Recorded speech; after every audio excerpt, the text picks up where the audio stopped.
Anche il neonato Museo Nazionale Collezione Salce di Treviso ha aperto le porte gratuitamente in occasione della giornata dedicata in applicazione della norma del decreto Franceschini in vigore dal 1 luglio 2014.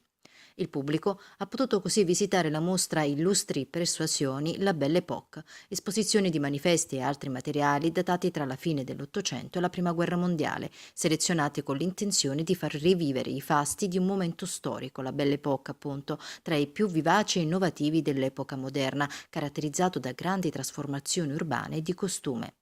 Fino al 24 settembre sarà possibile cogliere l'occasione per immergersi in un'epoca che fu l'âge d'or del cartellonismo, di quelle grandi immagini colorate, subito popolari e amatissime, che tappezzarono i muri delle città e sollecitarono vere e proprie manie, dalla Parigi dei caffè Chantant fino alla provinciale Treviso del giovane Nando Salce.